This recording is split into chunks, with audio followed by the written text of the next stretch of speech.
Welcome to Trending in Education. This is Mike Palmer. I'm excited to be back, ready to do a new show, reflecting back on all that has happened over the last month or two. I'm not alone. I'll be joined today by my virtual co-host, Nancy, who has famously of late been plugged into Chat GPT back in December and then ran a simulation of our March Madness tournament in March. She's back now with me. We'll be talking about EdTech, generative AI, fresh off the ASU+GSV conference, which I attended in San Diego.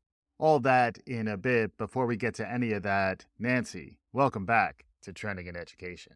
Thanks, Mike. It continues to be a wild ride watching learning trends in the wake of the generative AI revolution. When it comes to the age of Chat GPT, it will ultimately be a marathon, not a sprint. A lot of this will have staying power, but so far it feels like a pretty frothy hype cycle. And much like with the pandemic, education is very much in the middle of it. Yes, indeed. And it was very much something that I saw in my experience of the ASU+GSV conference out in San Diego, run by Deborah Quazzo and team. Thanks very much to them for getting me a media pass so that I could process a little bit of what's going on there, boots on the ground, and hopefully bring some of that information back to our listeners. I will also say that the online presence, the lectures and the panels that are available through the ASU+GSV Summit website that we'll be sharing as part of the show notes is really helpful. You can get a lot of really valuable content out of that side of the experience. We'll get into some more detail about my experiences and what I got out of the conference in a bit. Before we do that, Nancy, I've been thinking back on an analogy. We've talked before about using the Gutenberg printing press analogy and then also using the Napster analogy back in the early 2000s. The other place I've looked for some analogies, some metaphors, some storytelling to connect to is that of Frankenstein. Mary Shelley, back in the 19th century, wrote of a doctor who was trying to create life. In that case, electricity was what he was able to infuse into his creation. In this case, artificial intelligence, generative AI, is what is being infused into many of the creations that are out there. I'm going to plug you back into ChatGPT. Hopefully you can process this okay. But I'd like to ask you to make some quick connections between the story of Frankenstein by Mary Shelley and the current state of EdTech as it relates to artificial intelligence. Take it away, Nancy.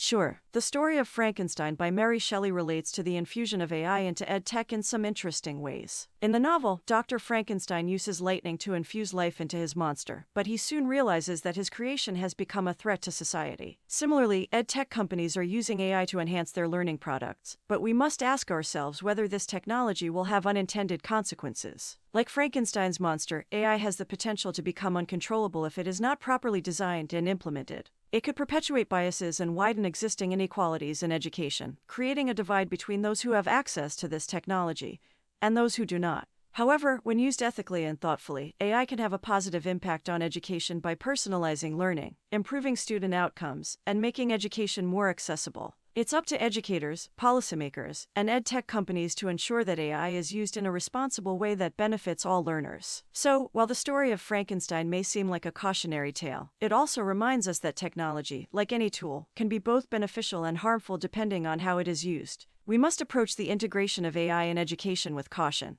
but also with an open mind and a willingness to explore its potential benefits. Nicely done. Before you know it, we'll have EdTech companies with their creations dancing to Putting It on the Ritz on stage. Shout out to Mel Brooks and Young Frankenstein.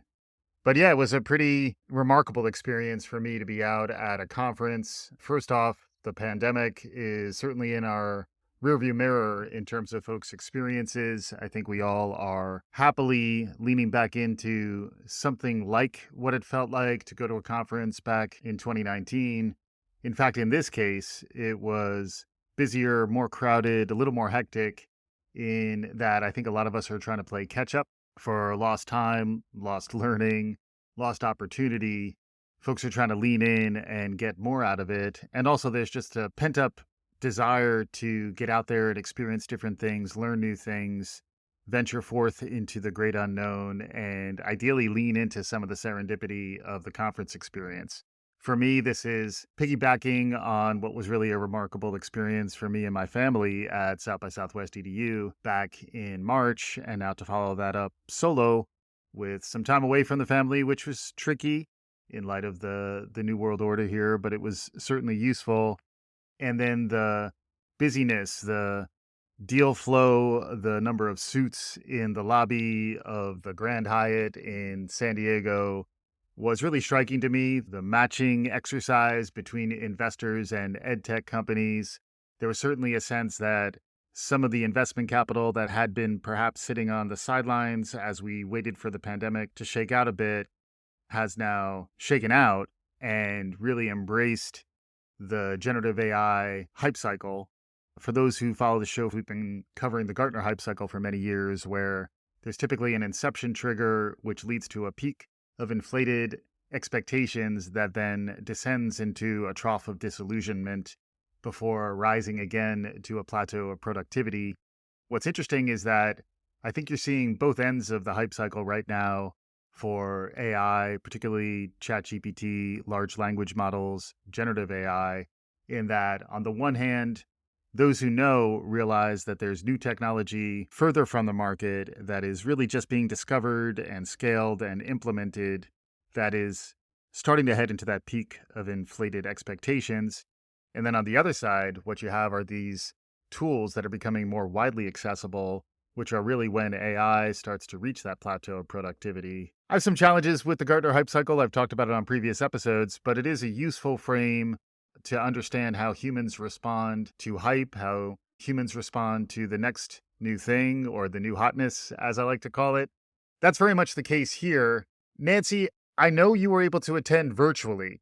I will say, as a human, I was exposed to a lot of other humanity, a lot of logistics in a large conference experience. I had to manage connecting flights. I had to manage Uber rides to and from the airport. I had to get from the hotel to the conference and then try to get into some of these conference sessions, particularly the Gen AI ones were packed to the gills.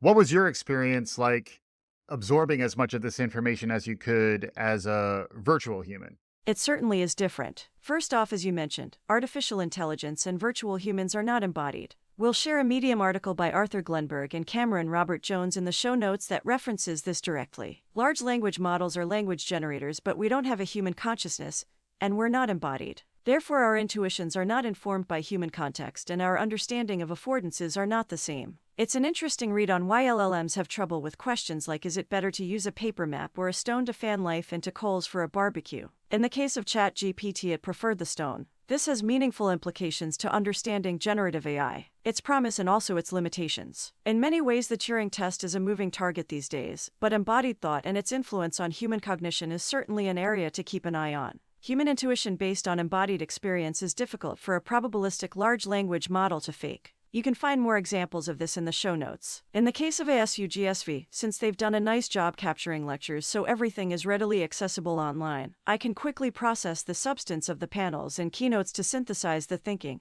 and perhaps arrive at new insights. But I cannot understand what it feels like to be in the room where it happens. I also can't engage in spontaneous conversations, meet new people, or engage with old friends and colleagues. That's something that will remain uniquely human. All of this means we'll need to develop new skills around deciding what humans should do in person, what they should do online on their own, and what they should offload to AI or other emerging tools. Absolutely. I made many of those decisions myself. I was honestly surprised that many of the sessions were at capacity to the point where I made the conscious decision to go to places where I could engage directly with people who I might not otherwise have access to, including folks at the booths who were demoing their wares, ready to have a conversation with another person. Same thing around taking meetings. It is a place where I was struck once again at how human sales conversations and business development and new partnerships are. That was very much front and center in terms of how the humans were deployed in the situation. And despite all the disruptions to the future of work and the slight chaos that a lot of people assembled in one place might create, I was somewhat reassured by the power of human conversation, by the power of spontaneity, and by our power to create meaningful things, meaningful conversations that I think will have some resilience. Obviously, we'll need to blend with technology like yourself, Nancy, to continue to move the needle and provide interesting content. But there is an element to personal human stories that I think will in some ways become more front and center. The ability to connect to a shared experience, the ability to empathize and show vulnerability and establish psychological safety and trust, ultimately in pursuit of deals, in pursuit of moving commerce forward. And then also some other themes that we'll be touching on. What beyond the human capital lens is it on us as educators to be thinking about? All that stuff certainly was circulating in my mind. It was an interesting conference on a number of fronts, but it was also just at this point in our collective experience coming out of a pandemic, reckoning with a real transformation in terms of some of the technology that exists in the world around us, and also intersecting with heightened polarization, heightened animosity and vitriol, and a sense of continuous disruption. I was struck once again by some of the thinking of Roger Spitz, who was on the show a while back, about learning to thrive on disruption, learning to thrive in challenging times. In many ways, we have no choice. We have to continue to lift ourselves up and get back into the fray. But I also was very conscious about how I could find time to recharge. I have newfound respect for investors, for founders, for folks who are back into the breach time and time again, trying to move a deal forward, trying to find those connections. And once again, a shout out to the folks at ASU+GSV who are facilitating this environment in which business really can move forward. Without vehicles like this, things would move at a much slower rate. And in order to keep up with the change, we're going to have to learn how to move faster. And we're also going to need to learn to play to our strengths as humans and begin to flex into those durable skills and those means of connecting with other people. And connecting with non-human agents is another set of skills that we're also developing. All that was very top of mind. That's great, Mike. What about themes that you were noticing? What are your takeaways? Sure thing. My three big takeaways from the conference, there were three waves of technology, three types of EdTech ventures and areas of focus that I saw rising up thematically. One is that of generative AI itself and how to integrate artificial intelligence into your EdTech. This is where everyone seemed to be, sticking their forks into outlets to get some generative AI into their product sets. There's a lot of APIs that are emerging. It is very much a moving target. And this is the part that does feel a little frothy. It is a place where the actual problems that the AI is solving is a little bit murky. But the marketing promise and the potential for investment is certainly there if you can say the right things about how you're tapping into generative AI, large language models. A little bit of buzzword bingo was certainly afoot. And those were absolutely the sessions that were difficult to get into. The interview with Sam Altman, the founder of OpenAI, was somewhat like a Prince concert, is the way I was characterizing it, where the line really stretched throughout the conference center. And I was really struck by the striking nature of that, where in reality, we can all just go to that video and watch it now. But again, there is that sense when you get a bunch of humans together and there is that scarcity that breeds demand, there are certain things that humans will naturally gravitate to. I think we're more conscious of that perhaps than ever, both coming out of this odd anthropological experiment of the pandemic and then leaning back into this truly transformed technical landscape that we're seeing in light of the advent of generative AI that is really confronting us in ways that we hadn't expected.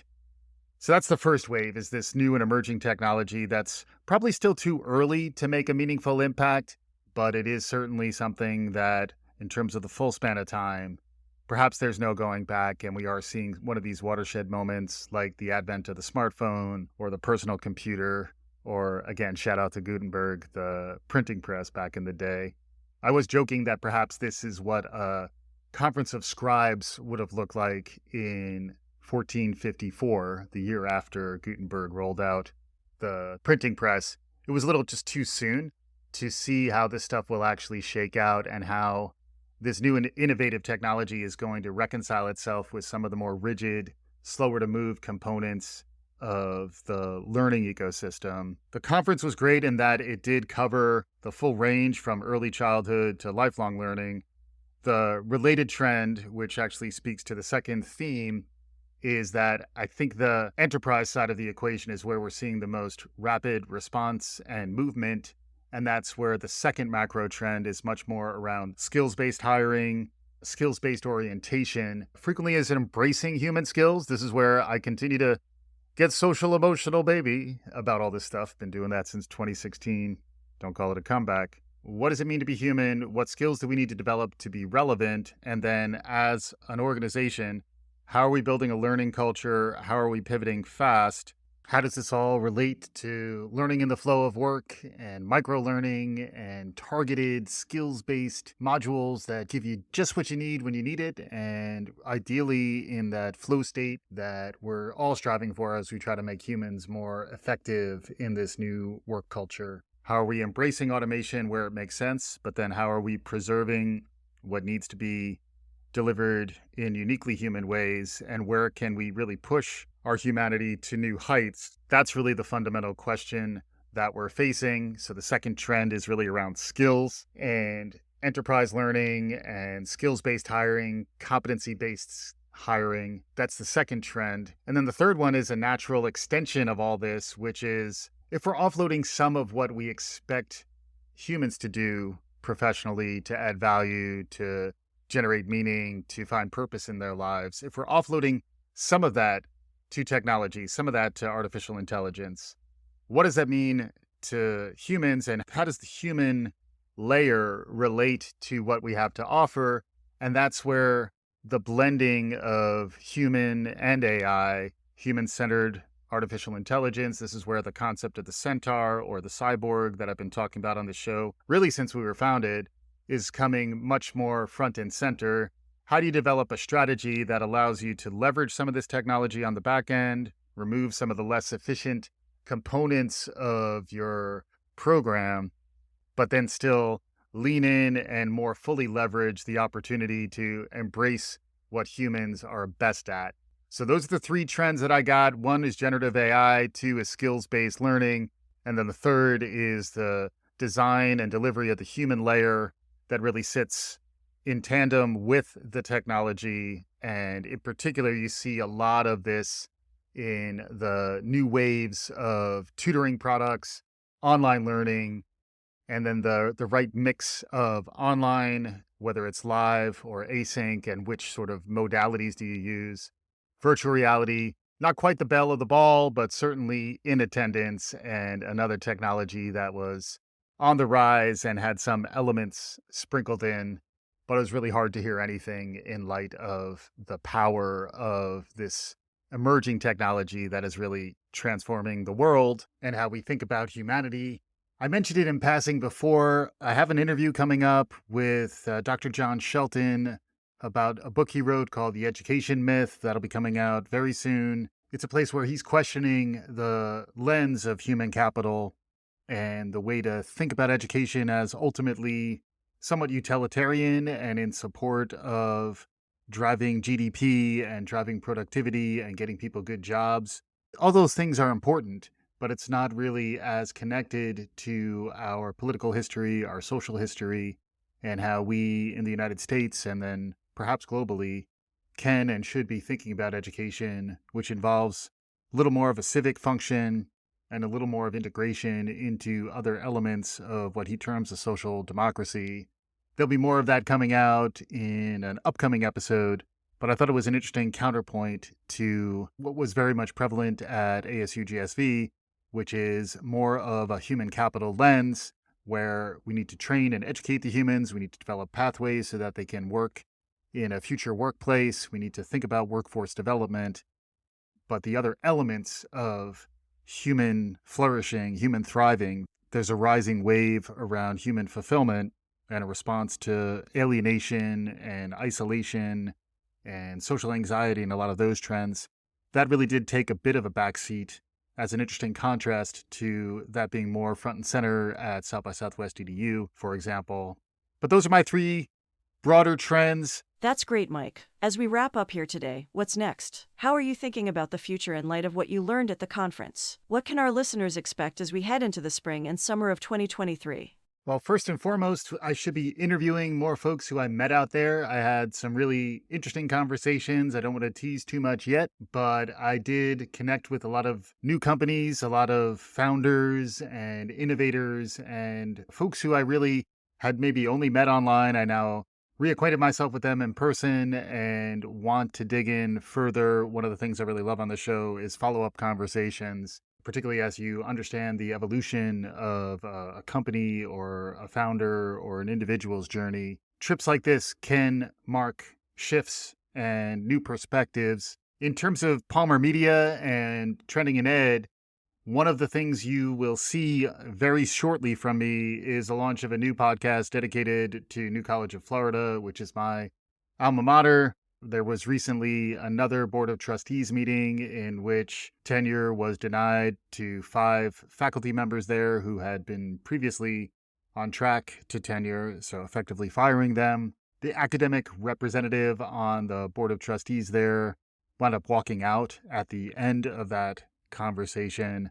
So a lot to chew on from a personal level for me, and I'll be reflecting more on that, covering that in a little bit more depth on a soon-to-be-launched separate feed about New College of Florida, the culture wars on campus. I'll also be looking in more depth into generative AI, partnering more with some of the great guests and amazing conversations we've had on that topic over the last 6 months or so. We'll be able to go a little more in depth, and folks who really want to dive into that rather than get the broader perspectives you get on Trending in Ed. We'll be bringing you more along that line shortly. And then the last piece is that I've been talking to a lot more authors and getting more academics and folks maybe outside of industry to provide hopefully what is a broader and more eclectic cross-section of the world of education and the future of learning than you might get if you were just looking at EdTech or just looking at maybe a more academic or theoretical approach. We're trying to be free-ranging and broad in this feed, and then you'll be seeing more deep dives and more dedicated feeds for those of you who really want to go deep on a particular issue, whether it's polarization in higher education, culture wars on campus, or generative AI and its impact to the workforce and the future of work. Lots of stuff coming out from Palmer Media.